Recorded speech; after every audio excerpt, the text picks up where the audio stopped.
காலை எழுந்தது முதல் பள்ளி சென்று வீடு திரும்பும் வரை நிற்க கூட நேரமில்லாமல் ஓடிக்கொண்டே இருக்கிறார்கள் குழந்தைகள்.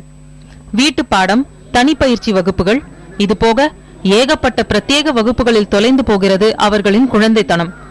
ஆய கலைகள் 64ஐயும் குழந்தை கற்றுத் தேர்ந்து விட வேண்டும் என்ற நமது ஆசையிலும் அதிக மதிப்பெண்ணை பெற வேண்டும் என்ற இலக்காலும் தங்களுக்கான வாழ்வை இழக்கின்றனர் இந்த குழந்தைகள். அவர்களின் கற்பனை திறனை வளர்ப்பதில் கலைகளுக்கு முக்கிய இடம் இருக்கிறது என்கிறார்கள் கலைஞர்கள்.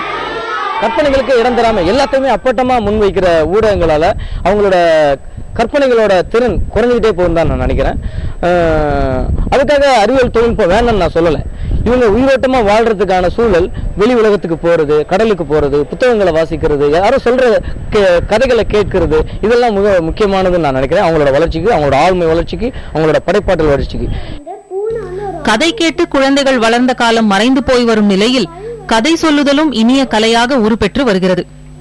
அதிலும் குழந்தைகளுக்கு குழந்தைகளே கதை சொல்லும் போது அவர்களுக்குள்ளான நெருக்கம் இன்னமும் அதிகமாகிறது. தாம் கற்றவற்றை மற்றவர்களிடம் பகிர்ந்து கொள்ளும் போது படிப்பும் இனிக்கிறது.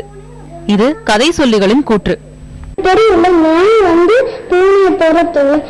அதுக்கு பின்னாடி ஒரு கதை இருக்கு. அந்த கதை நான் இப்ப சொல்ல போறேன். கதை சொல்றதுக்காக நான் நிறைய படிக்கிறேன்.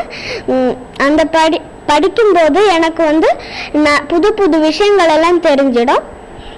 அந்த புது புது விஷயங்களை கதையா ஃப்ரெண்ட்ஸ் கிட்ட சொல்லும் போது அவங்களும் அதை படிச்சுப்பாங்க. அது மட்டும் இல்லை, என் பேச்சு திறன் ரொம்ப இம்ப்ரூவ் ஆகுது. நான் கதை சொல்றதுக்காக என் ஃப்ரெண்ட்ஸ் எல்லாம் என்கிட்ட நெருங்கி பழகுறாங்க. அதனால எனக்கு நிறைய ஃப்ரெண்ட்ஸ் கிடைக்குது. எனக்கும் என் ஃப்ரெண்ட்ஸுக்கும் ரிலேஷன்ஷிப் நல்லா இருக்கு. இந்த மாதிரி கதை கேட்டா நம்ம நிறைய விஷயங்களை தெரிஞ்சுக்கலாம். இந்த மாதிரி நம்ம கதை கேட்டா இமேஜினேஷன் பண்ணி நம்ம இமேஜினேஷன் பவர் அதிகமா ஆகும். இந்த மாதிரி யாரா கதை கேட்டா நம்ம ஈஸியா சொல்லலாம். இந்த மாதிரி ஸ்கூல் ஏதாவது காம்படிஷன்னா ஈஸியா செலக்ட் பண்ணி சொல்லலாம். இந்த மாதிரி யார்கிட்ட கதை சொன்னா நம்ம யார்கிட்ட ஷை ஆக மாட்டோம்.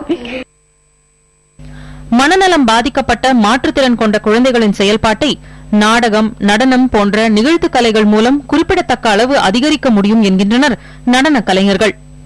நான் என்னோட வாழ்க்கையில சிறப்பு குழந்தைகள், தட் இஸ் மனநிலை வளர்ச்சி குன்றிய குழந்தைகள் முன்னாடி சொல்லப்படும், இன்னைக்கு மாற்றத்திறன் உள்ள குழந்தைகளா நம்ம பாவிக்கும் குழந்தைகளுக்கு இந்த நடன கலைகள், அரங்க கலைகள் மூலமாக நல்ல வளர்ச்சி, நல்ல பயிற்சி நான் பிரத்யட்சமா நான் பார்த்திருக்கேன்.